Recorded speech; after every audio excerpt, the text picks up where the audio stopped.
Je vous salue encore, mon bien-aimé, dans le beau, précieux nom de Jésus-Christ. C'est votre frère et serviteur Brice Mayele. C'est encore une très grande joie dans mon cœur d'être avec vous à travers cette vidéo, vous donner la parole de Dieu. Nous savons que nous avons besoin de grandir. Seule la parole de Dieu nous aide à grandir et seule la parole de Dieu nous aide à comprendre ce que le Seigneur a pour nous et ce que le Seigneur veut faire dans notre vie. Ce n'est pas pour rien que nous avons la parole. La parole est l'instruction, un document qui contient l'instruction de notre vie, de notre réussite et de notre destinée. Il y a quelque temps, je vous ai parlé de le champ de la bataille de l'esprit. Je crois que ça c'est le troisième et le dernier, le troisième et le dernier point que j'aimerais vous apporter ce jour. Et c'est avec une joie dans mon cœur que j'aimerais vous donner ce message. Et je crois par la grâce du Seigneur que Dieu vous touche et Dieu travaille dans votre vie à travers cette parole. Et si vous avez été touché, ne gardez pas pour vous-même. Transférez à votre frères et sœurs afin que le Seigneur puisse aussi leur bénir. Que Dieu nous aide et Dieu nous fortifie. Aujourd'hui, j'aimerais vous apporter quelques versets. En dehors de le verset que j'ai donné précédemment dans Romains chapitre 12, verset 2. Et dans Colossiens chapitre 3, verset 10. Et je voudrais, il faudra nécessairement visionner la première vidéo et la deuxième vidéo pour comprendre la troisième vidéo, parce que je ne vais pas récapituler tout ce que j'ai dit dans ces deux vidéos précédentes, mais j'aimerais aller directement au point pour gagner de temps, pour ne pas perdre le temps. Et je vous ai parlé sur le tableau de programmation. Dans notre âme, il y a un secteur où je peux dire, il y a un secteur qui contrôle toute notre vie et notre destinée. C'est ça qui nous donne la fin, ça qui est le fait de l'objet d'abord, l'objet de notre comportement, nos caractères, tout ce que passe dans notre vie, elle le fait de ce tableau de programmation. Mais vous allez voir quand vous lisez, je vais vous donner juste une petite explication que je vais donner dans les autres vidéos. Quand vous lisez Romains chapitre 12, verset 2, il y a un mot, le mot intelligence, qui rend ce verset vraiment difficile à comprendre parce que vous n'avez pas un sens. On ne peut pas renouveler l'intelligence. On ne peut pas être transformé par le renouvellement de l'intelligence. Cela n'a pas de sens. L'intelligence n'est pas quelque chose de mauvais.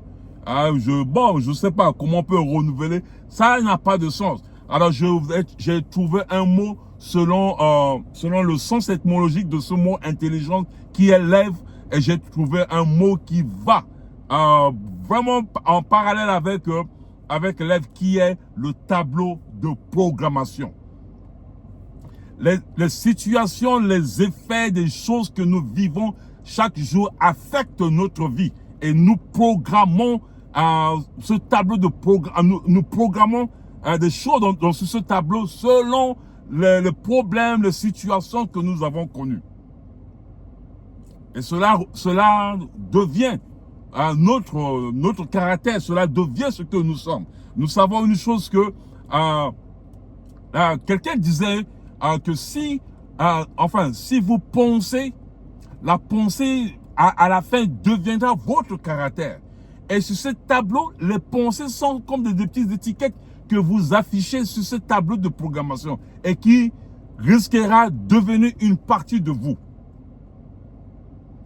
Alors, quand nous venons au Seigneur, il y a un travail à faire. Ce n'est pas que, comme la Bible dit que quand nous sommes baptisés, nous devenons une nouvelle créature, que voilà, il n'y a plus. Non, il y a un travail à faire. Il y a des choses que nous avons constituées, des comportements, il y a des caractères, des situations qui affectent notre vie et qui a fait que nous sommes ce que nous sommes.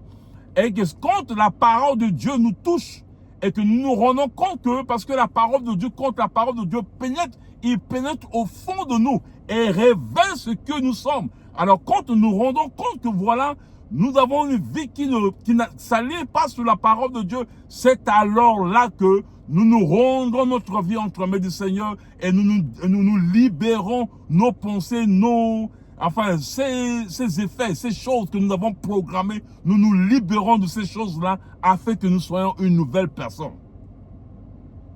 Il est vrai que nous pouvons le faire par la prière, par la parole de Dieu, mais la décision de le faire est indispensable.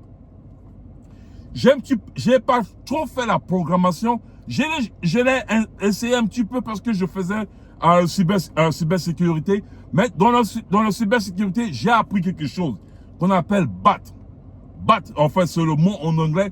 En fait, c'est le mot robot, mais ils appellent BAT. BAT, c'est comme un virus. Enfin, ce qu'on appelle malware. C'est un virus. Vous voyez, par exemple, il y a des gens qui écrivent, par exemple, des versets ou un message touchant sur la parole de Dieu. Et dans ces messages, ils écrivent et ils sortent une ligne, et ils écrivent encore d'autres messages. Et à la fin des messages, ils disent, si vous voulez être béni, transférez ce message-là à 10 personnes, ou 20 personnes, ou 30 personnes.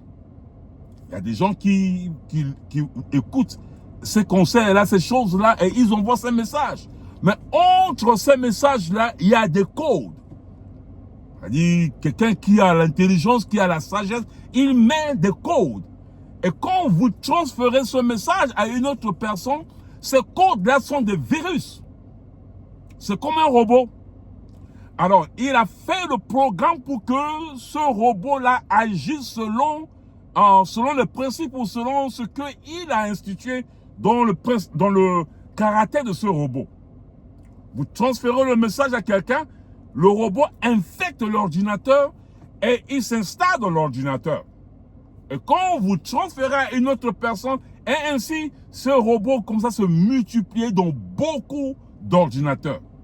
Au point qu'un jour, quelqu'un au travail en train de travailler et il reçoit ce message-là. Ah, il est touché par le message. Il voulait aussi envoyer à 30 personnes.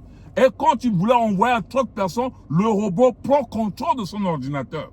Et prend contrôle de système informatique de cette compagnie. Et puis s'est rendu compte que, oh, voilà, c'est une compagnie qui a de l'argent. Et le robot là renvoie toutes les informations à celui qui a envoyé. Le robot là va peut rester là dans l'ordinateur pendant 1 an, 2 ans. Personne peut le savoir. Chaque fois qu'on vous installez des antivirus, ils se transforment, on a dit, ils apprennent le système de ces nouveaux techniques là et ils se déguisent là pour se cacher dans l'ordinateur.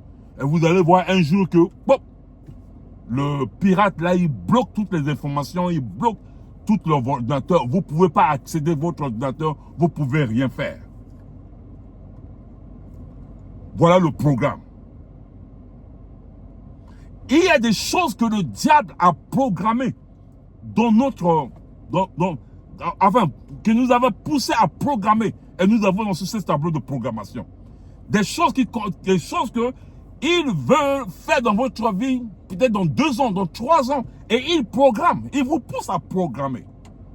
Le diable est vous tourmenté par le système, par exemple, par l'économie, ou par le problème de la famille, ou par n'importe quel problème. Il vous tourmente. Et vous prenez le temps de programmer ces choses sur ce tableau de programmation.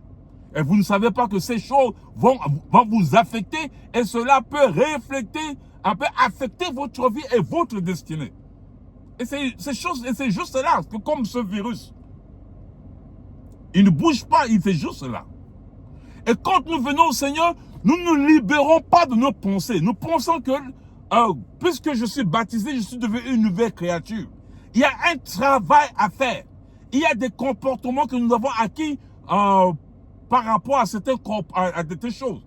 Par exemple, un jour, mon père était avec ses amis, avec certains amis, ils étaient en train de parler. Mon père a dit une chose, quelque chose qu'il fait dans ses comportements. Il est vrai que j'ai pris mes décisions de ne pas suivre le pas de mon père, mais il a dit quelque chose. Et ce que mon père a dit n'a jamais quitté ma vie. C'était pas quelque chose de mauvais, mais ces choses-là sont restées là. J'ai soumis ça à Dieu. j'ai vu que la chose n'a pas affecté mes comportements, n'a pas affecté ma relation avec le Seigneur. Alors j'ai soumis ça à Dieu pour que Dieu puisse en prendre contrôle. Il y a des choses que nous laissons rentrer dans notre système, dans notre ce tableau de programmation. Et comme je l'ai dit, il n'y a jamais eu un acte ou une parole spontanée. Ce que nous disons, ce que nous faisons est l'effet de des choses que nous avons déjà programmées dans notre système. Où le diable nous a poussé à programmer. Vous vivez dans l'impudicité, vous vivez dans l'alcoolisme, vous vivez dans certaines choses. Toutes ces choses-là sont l'effet des choses que vous avez mis dans ce tableau de programmation. Ce n'est pas que, bon, il y a des gens qui disent que, voilà, je suis pécheur, je suis faible. Dieu ne nous a pas fait de nous des faibles. Il n'est pas allé à la croix pour que nous restions faibles. Nous avons la capacité de dire non à ces choses quand nous laissons la parole de Dieu pénétrer notre cœur. Le verset que j'aimerais vous lire aujourd'hui, dans le psaume, verset 139, psaume 139, j'en arrive, 139, verset 23 à 24. Il dit, sonde-moi, ô Dieu, et connais mon cœur. Éprouve-moi et connais mes pensées. Regarde si je suis sur une mauvaise voie. Sonde-moi. Voilà la chose. Il y a des choses, il y a des péchés cachés dans votre vie. Il y a par exemple un homme de Dieu que Dieu a utilisé puissamment dans des miracles extraordinaires. Le Seigneur s'est révélé à lui et lui a montré le secret, comment il pouvait vivre les miracles. Et cet homme de Dieu-là a vécu des miracles extraordinaires. Mais à la fin de sa vie, il est mort alcoolique. Alors, cela ne m'a pas juste affecté négativement, mais cela m'a amené à juste réfléchir. Comment ça fait-il que nous pouvons vivre la gloire de Dieu et finir dans le péché? Il y a des péchés, des choses cachées dans notre corps. Et le verset que je viens de vous donner, c'est quelque chose que nous devons faire régulièrement. Sonde-moi, ô Dieu. Cherche mon cœur, ô Seigneur. Il y a des pensées que nous avons eues, que nous avons déjà programmées et que nous avons oubliées. Nous pensons que, bon, c'est déjà oublié, mais c'est des choses qui sont déjà cachées dans notre vie. C'est comme un tampon, un cachet sur un papier, c'est la cacheté. Voilà, il est nécessaire de s'approcher de Dieu. Sonde-moi, ô Dieu, et regarde mon cœur. Regarde si je suis entièrement avec toi. Il y a certaines personnes, Dieu n'arrive pas à agir dans leur vie parce qu'il y a quelque chose qui est entre eux et Dieu. Il y a certaines personnes, ils ont l'apparence de la piété et rejeté la vérité de la parole. Ça veut dire que ils ont mis un garde-fou sur certains caractères ou certaines pensées ou certaines choses au point qu'ils ne laissent pas la parole de Dieu pénétrer ces choses. Ils aiment ces choses. Ils veulent ces choses. Ils veulent vivre dans ces choses au point que ça leur dit rien. Ce sont des chrétiens, ce sont des hommes de Dieu.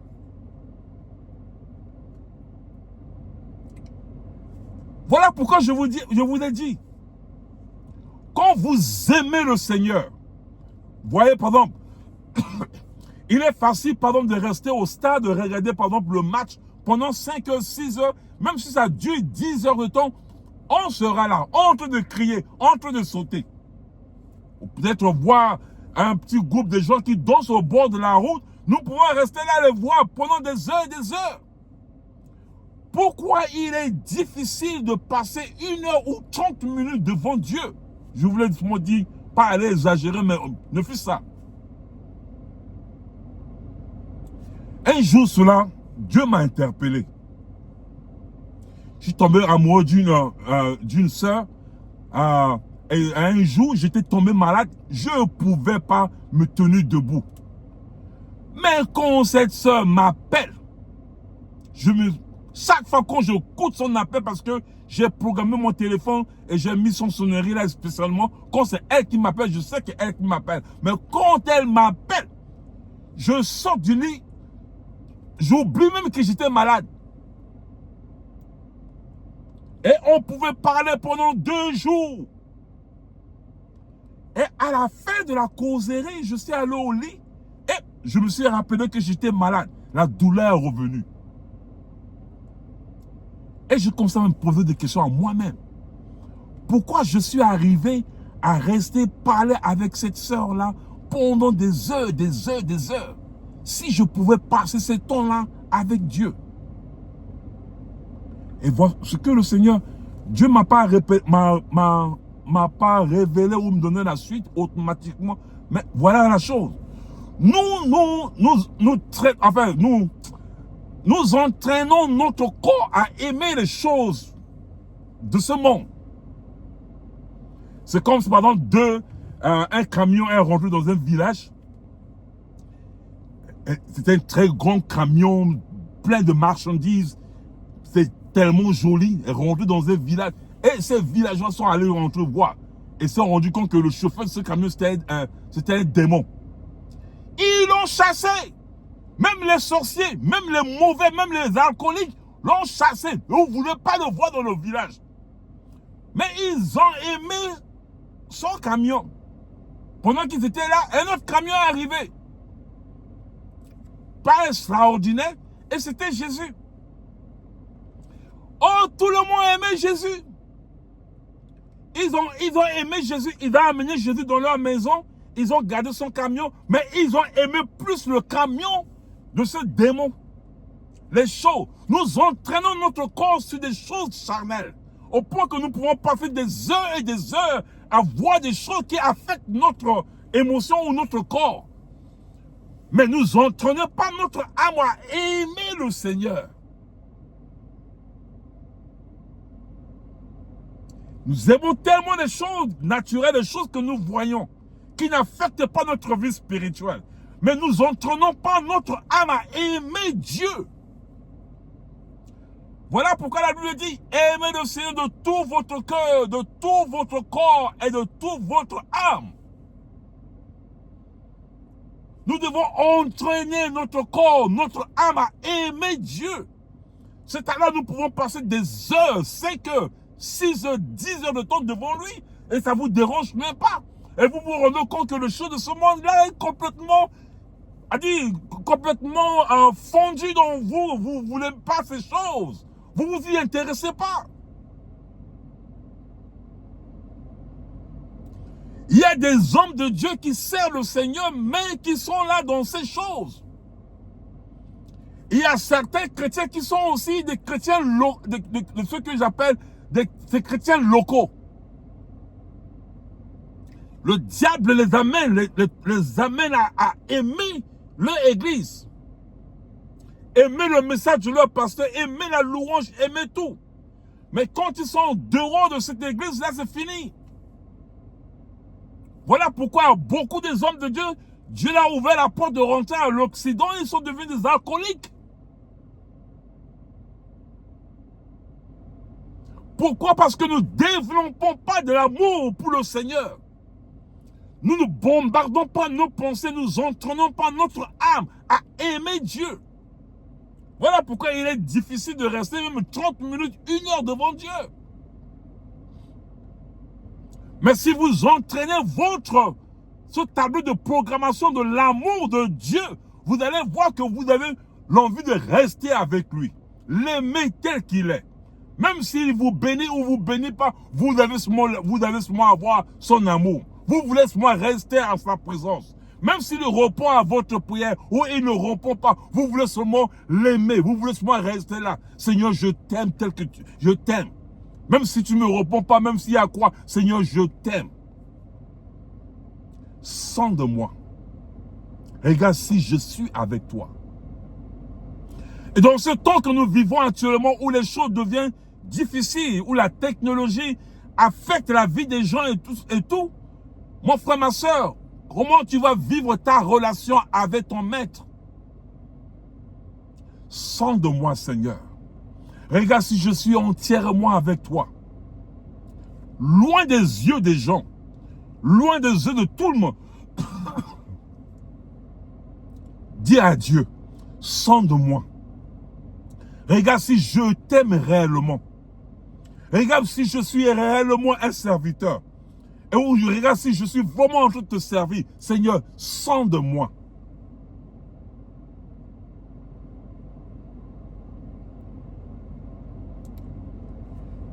Dieu nous interpelle en ce temps. Le temps ne nous appartient pas, mon frère, ma soeur. Apôtre Paul a dit, je n'aimerais pas servir le Seigneur et me retrouver un jour à l'enfer. Nous nous amusons avec le péché, nous nous amusons avec le diable. Mais le diable n'a pas le temps, le diable ne s'amuse pas. Il bombarde notre pensée. Il bombarde nos sommeils, des rêves, des choses qui n'ont pas de relation avec le Seigneur. Et cependant, nous ne voulons pas développer l'amour de Dieu dans notre âme. Je n'ai pas parlé de notre esprit, dans notre âme. Aimez Dieu de toute votre âme. Bombardez ces tableaux de programmation de l'amour de Dieu, de l'amour de la parole de Dieu, de l'amour. Et quand cet amour est là, vous allez voir, vous avez l'envie de marcher dans la sanctification. Vous allez voir, vous avez l'envie de marcher toujours avec le Seigneur. La boisson partira, la cigarette partira, le péché quittera votre vie. Et ça reflète notre décision. Pour en finir, j'étais en train de conduire et il y a un mot en anglais qui est rentré dans ma tête. Et que je voulais utiliser ce mot-là pour conclure mon message. La marque de Jésus. Dans Galates chapitre 6, verset 17. Vous pouvez lire ce message. Est-ce que je porte la marque de Jésus? Est-ce que quelqu'un peut voir Jésus dans mes caractères, dans ma façon de penser, dans ma façon de voir? La marque de Jésus.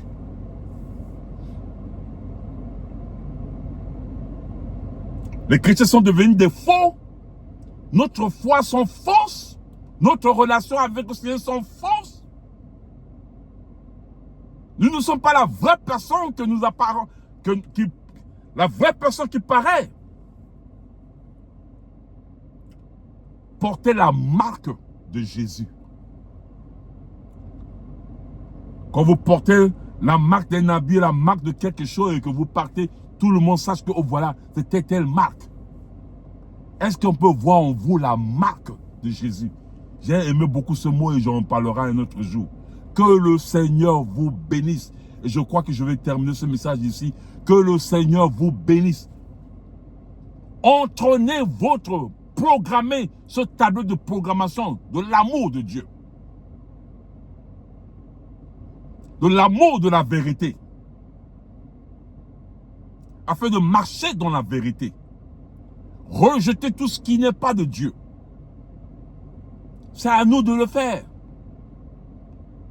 C'est une chose qui est là, qui est cachée. Chaque jour, Seigneur, sonde-moi. Si je suis entièrement avec toi. Mon frère, le Seigneur que nous servons, il est très merveilleux. Si nous égarons de sa voie, il est toujours prêt à nous ramener dans la bonne voie afin que nous puissions marcher avec lui. Si tu as été éloigné dans tes pensées, éloigné, tu sais le Seigneur, mais ta vie ne reflète pas la volonté de Dieu. Il est toujours temps de revenir au Seigneur. Il est très mauvais de vivre très loin de Dieu. Être à la disposition de l'ennemi. L'ennemi ne t'aime pas. Il a tout le pouvoir, il cherche moi à te détruire. Reviens à Dieu, mon frère, ma soeur. Que le Seigneur vous bénisse. Que la main de Dieu vous touche. Et dans n'importe quelle situation vous vivez actuellement, que le Seigneur vous touche et vous délivre dans le nom de Jésus-Christ nous arrête. J'étais allé un peu loin, que le Seigneur bénisse et à la prochaine fois.